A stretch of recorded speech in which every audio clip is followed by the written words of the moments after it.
chance. Right, stand by. Go. I'm standing by. I'm Go. sitting by. Go, this is it. We're starting. It's the debrief, guys. Debriefed. Yeah. Or rebriefed. Welcome back to another debrief where we will explain to you what the heck we did. You're talking in the wrong part of the microphone, Adam. Doesn't matter. Oh, yeah. There's a sign on it. I'm in character still. Oh. How do you do this? Well, you turned it around. I had it right when I was sitting there earlier. but I was trying to get the cord untwisted on it. Okay, here we go. Yeah, there we This go. is right, isn't That it? sounds Yeah, better. yeah, That now. sounds better? Yeah. I can hear For myself a your- little bit. Yeah. No speakers aren't supposed to be on. They are, though. There we go. Yeah. Yeah, now we got it. All right. So, To please you, I didn't change my underwear today. oh my God. So it's been I did. brought up again. It's been brought up again. I changed mine. You know what I'm every going to day. change? You know what I'm going to change? The name of the debrief so that it doesn't invoke underwear. I ideas into you shower at guys' night. head. Well, it doesn't matter if you change it because we're going to talk about it every week. And I'm going to, in fact, every guest we have, I'm going to tell them before they come on that when we get to the debrief to talk about their underwear. Okay. And I'm going to get to them before that, and I'm going to tell them when James tells you to, before the debrief, Well, to you bring see- up your underwear, smack them in the face. And Well, they're going to do that. I'm going to be fine with that as long as they bring up their underwear on the show to bother you. No, that's gonna be fun. I'll be fine with that if I know every time that they did that you got smacked in the face for it. All I'll right, be so okay. then we're good. All right. All right, we're even on that. So, shooting this week. Yeah, that was it was fun. Yeah, 'Cause we had Martin Saunier and Arif Hussein. and my roommate Tim McAdam back with a vengeance. Oh my God. Yeah, By this time, I guess everyone's seen it, unless you're listening to this on the radio station on Monday, in which case, wait till Thursday and go to HoveLand.ca and watch my roommate drunkenly reenact a car accident. It's quite something. it's something, all right. As well as everybody else that was on the show. This was the funnest. I mean, yeah, in reality, I don't know how it turned out yet because I'm not finished editing it. I think but it's the first time in months we've actually did less shooting than just sitting around. yeah, or we did more shooting than just sitting around, you mean? Yeah. I mean, you know, We did a lot of sitting around and getting things ready, and That's we were true. late getting started. Except for Arif, that's my fault. We have, oh, yeah. And what I James- meant was, Adam, was like, we got ready, had everything set up, and then we would talk for about 30 minutes, shoot about 10, talk for 30 minutes, because it was funny as hell. But how many people were in the room, too? Like, I shouldn't say normally, because there's not really a normally There was yet, like but 4 extra. there was a lot more than usual. There was Tim, Arif, sorry. And we're just getting used to Cole being around. So Yeah. there's the four of us if you include Steve, that's always there. And then there's Ian, which is almost always there. And then Cole, and then our 3 guests. So that's 9 people in the one basement. It was a little bit hard to get going, but I don't think it really mattered. Like, we ended up with we have more footage than usable footage too. Like, I've got more clips to sort through and sift through that are good than I've had from any shoot before. It's going to be more work because of how much more there is. I kind of like the end of the first take when Arif storms off. I like the second one, the bigger blow up with the throwing of the paper ball and the. I don't know what he yelled at me. It could have been an old family recipe for all I know. He says that he yells in both of them. I think I'm going with the first one though. When I've watched them When both. he slams the door, he yells something as well. He didn't do that in the second one. Yeah, the first one. And but the second one, he slaps my hand. Well, actually, Or slaps the paper out of my hand. But I start laughing. We should already know by now. Yeah. If you've watched the episode, you know which take we used. Yeah, but this show we recorded after we This is the debrief. People actually know what's going on here. Yeah. This is recorded before we finish editing the show. Space before time? Adam finishes editing the show. But yeah, so it's what else we got? So yeah, it was the funnest one yet. It was like one of the easiest ones to do yet. I think it's going to come off as one of the strongest ones yet. Everyone was great. We faced adversity to shoot it. Yeah, Ian's car broke down and James had to drive out and get Ian and stuff. We didn't realize that until it was a little late. So there was And that Martin issue. had to come from Rishabakto. Is that where he's I'm not sure from? exactly. He's from the North Shore. I know that. Or Up in the French half of the province. Yeah. Yeah, I think he's. You'll be able to tell that right away. minutes outside of Moncton. Yeah. 20 or Was that 30 it? minutes. Yeah, it's far enough that he had to spend at least 2 hours in the car to get to St. John. Yeah, I was when And he people played like, a gig that morning.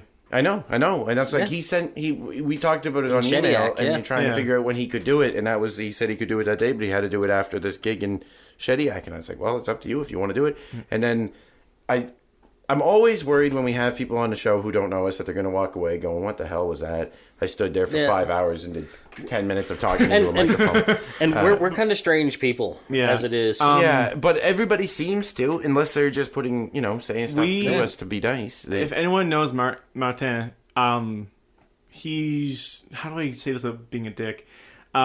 He can't walk quite properly. He's got some kind of bum leg or something. Yeah. I don't know the particulars. I didn't ask. He's brought, that's the other thing, too. We put him in a brook. Yeah, our shooting locations aren't exactly accessible. Weren't conducive to his particular needs, but it worked. It worked. His leg did fall asleep at the end. For the record, the reason neither RF or Martin are not here is because they both, Martin came down to do that and couldn't stay overnight to do this radio show. That just doesn't make any sense. So. I'm sure he has a regular job or something on Mondays. And RF had to he has a family. He had spent time with his daughter, but he said that we could get him on here sometime, either when he's on the show again or even if it's just a radio show. So he has his own show. He has his own show, yes. It's where he can go hang out on his show. We spent the whole debrief last week talking about RF. Yeah. So I want to have a question for James. Yeah.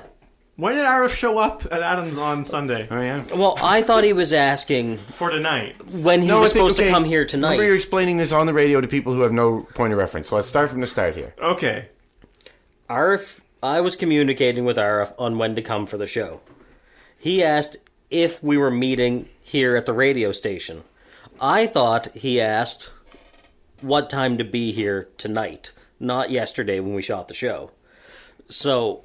He showed up I said, 10 to 8, as in 10 minutes to 8 o'clock. But it's easy to write 7:40 or 7:50. Yeah, you do it your way, I do it my way. So 10 a.m. to 8 p.m. is the shooting schedule in Iris' mind, thanks to James. And he showed up. So 9:51, I get a phone call from my bedroom from my roommate, who's standing out on the deck having a smoke after an 8-hour night shift. Do you know a guy named Arif?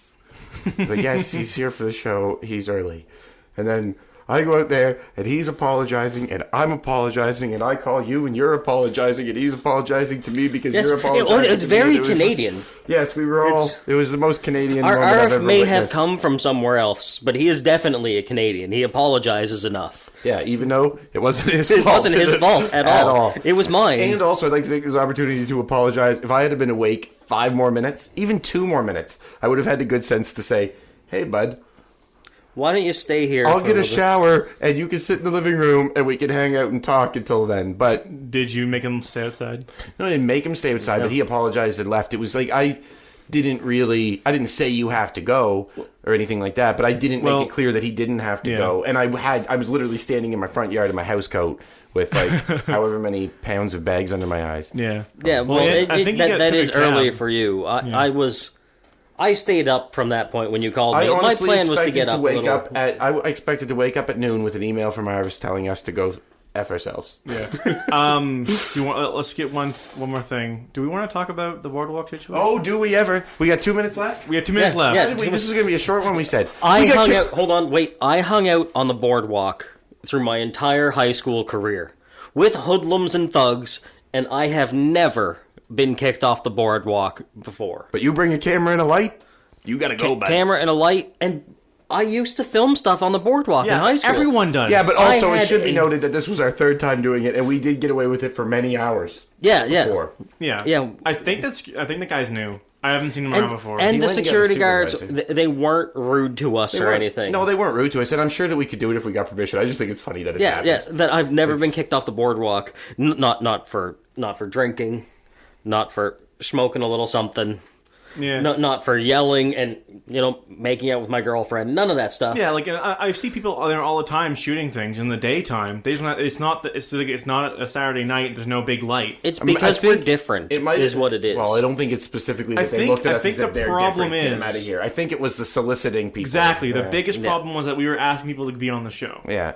And I mean, I can understand that, but in our mind, we were being respectful enough because we go to stand over by the moose. We weren't good- hounding them, like asking them repeatedly. We asked them once, they said no, they left. And anybody on any of the decks enjoying their dinner or whatever can't even hear us. No, And we are didn't far even enough go. away that We we're not didn't go bothering them. over to the restaurants. No. None of the bars, unless we knew That one was of a- those people. Like but with- Steve So, went into Peppers. moral of the story to get his, is- Well, but his I friends. just want to say, without their permission or without us establishing that with them, should they don't. hurry up. They don't know exactly what we were going to do, right? They didn't know that we weren't going to just all of a sudden be on the deck to next minute. I guess obviously they could. Yeah, they don't know. Us. We could have just went full blown jackass and party boy Yeah. on them. We're going right? to try to get permission for next time, and we don't think it'll be that. Moral of hard. the story is public property might not actually be public property. It's not public property, public space. Public space. Oh, actually, the real majority of this, real moral of the story is we got most of the footage we needed before they kicked us out. So shoot first, ask questions later. That's the moral of the story.